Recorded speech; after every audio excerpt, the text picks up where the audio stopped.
উদয়ের পথে শুনিকার বাণী, ভয় নাই ওরে ভয় নাই, নিঃশেষে প্রাণ যে করিবে দান, ক্ষয় নাই তার ক্ষয় নাই। এই লাইনগুলো স্কুল জীবনে আমরা পড়েছি, কিন্তু এগুলো আমরা ভাব সম্প্রসারণে পেয়েছি, যেটার ছিল মূল ভাব সম্প্রসারিত ভাব। আর আজকে আমি আমার এই ভিডিওতে এই কথাগুলো এই কারণে বললাম, নিঃশেষে প্রাণ যে করিবে দান, ক্ষয় নাই তার ক্ষয় নাই। মৃত্যু সবার জন্য আছে, কিন্তু শাহাদাতের যে বাসনা, নিশ্চিত মৃত্যু জেনে একটা জাতিকে লিড করা, নিশ্চিত মৃত্যু জেনে একটা জাতির মুক্তির জন্য নিজের জীবন আত্মোৎসর্গ করার মতন হিম্মত আসলে আমারও নাই। আমরা হয়তো অন্যায় নিয়ে কথা বলি, দুর্নীতি নিয়ে কথা বলি, বিভিন্ন সময় আমরাও থাইমা যাই, ভয় পাই, অনেক ভিডিও ডিলিট দেয়। কিন্তু আজকে আপনাদের সামনে একজনকে পরিচয় করিয়ে দিচ্ছি, ইরানের নতুন সর্বোচ্চ নেতা। তার নাম ঘোষণার পরপরই ইসরায়েল ঘোষণা করছে তাকে দুনিয়া থেকে বিদায় করে দিবে। আর এটা যে করবে এটা আমি নিশ্চিত। কেন? বীরদের মধ্যে যখন প্রধান নিহত হলেন, এরপরে আরেকজন আসলো, তারেও শেষ করলো, আরেকজন আসলো, তারেও শেষ। লেবাননে ঠিক সেম ঘটনা করছে, ইরানেও একই ঘটনা ঘটাবে। কারণ মোসাদের যে নেটওয়ার্কিং সিস্টেম, এটা খুবই হেভি এবং টাইট। দর্শক, এই মুহূর্তে আমরা যদি দেখি যে আপনার ইরানের অ্যাসেম্বলি অফ এক্সপার্টস, আমাদের যিনি সর্বোচ্চ নেতা ছিলেন, তার ছেলে মুস্তফা, নামটা কি মুজতবা, পরবর্তী সুপ্রিম লিডার হিসাবে নির্বাচিত হয়েছেন। দেশের গণমাধ্যম আপনার ইরান ইন্টারন্যাশনাল, তারা এই তথ্য দিয়েছেন, তার ছবিও প্রকাশ করেছেন, আমরা প্রকাশ করতে পারলাম না।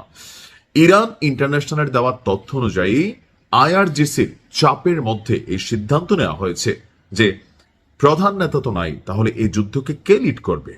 একটা গ্রুপ তো বিভিন্নভাবে অ্যাক্টিভ হয়ে গেছে আমেরিকার সাথে সেটেলমেন্ট করার জন্য, এক শ্রেণীর সুশীল দাঁড়াই গেছে। সো এই যুদ্ধকে সামনের দিকে নিতে হলে একজন যোগ্য নেতৃত্বের দরকার। আর যেহেতু এই প্রধান নেতারই ছেলে, আমি এই ছেলেটাকে নিয়ে অনেক আগে একটা নিউজ করছিলাম, আপনারা হয়তো অনেকে শুনেছেন, যে পরবর্তী সময় পর্দার আড়াল থেকে তিনি হয়তো সামনে আসতে পারেন। ওই যে দীর্ঘ সময় পর্দার আড়ালে থেকে ইরানের ক্ষমতার কেন্দ্রবিন্দুতে সক্রিয় ছিলেন 56 বছর বয়সী মুস্তফা। বাবার মৃত্যুর পর দেশটির সর্বোচ্চ রাষ্ট্রীয় এবং ধর্মীয় প্রধান ব্যক্তিত্ব হিসাবে তিনি এখন আসীন হয়েছেন। 1969 সালের 8ই ডিসেম্বর ইরানের মাশহাদ শহরে জন্ম নিয়েছিলেন মুস্তফা। 1987 সালে মাধ্যমিক শিক্ষা শেষ করার পর তিনি আইআরজিসিতে যোগ দেন। এরপর ইরান এবং ইরাক যুদ্ধে শেষ পর্যায়ে অংশগ্রহণ করেন। মূল ক্ষমতা থেকে অনেকটা পেছনে থাকলেও পর্দার পেছন থেকেই তিনি রাষ্ট্র পরিচালনা করতে দেখেছেন বাবার অটল কঠোর সিদ্ধান্ত, কিভাবে পশ্চিমা পরাশক্তির সামনে নিজের শিরদাঁড়াকে শক্ত করে ধরে রাখতে হয়, কিভাবে ডিসিশন নিতে হয়, কিভাবে বীর হইতে হয়। কথা আছে যে একজন লিডার একটা রাষ্ট্রকে ধ্বংসও করতে পারে, আবার উঠাইতেও পারে।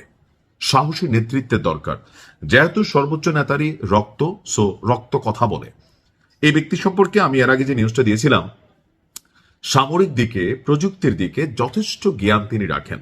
এমনকি এই যে লম্বা সময় আইআরজিসির জন্য তিনি অনেক কাজ করেছেন, এমনকি টিমের অনেক সিদ্ধান্ত, নির্বাচন করা, সবকিছু মিলিয়ে যথেষ্ট চৌকস এবং পরিপক্ক একজন ক্যারেক্টার। তবে আমার ধারণা খুব শীঘ্রই তিনিও দুনিয়ার আলো বাতাস থেকে বিদায় হয়ে যাবেন। আল্লাহ তাকে হেফাজত করুক, ইরানকে ফতেহ দান করুক। আসসালামু আলাইকুম।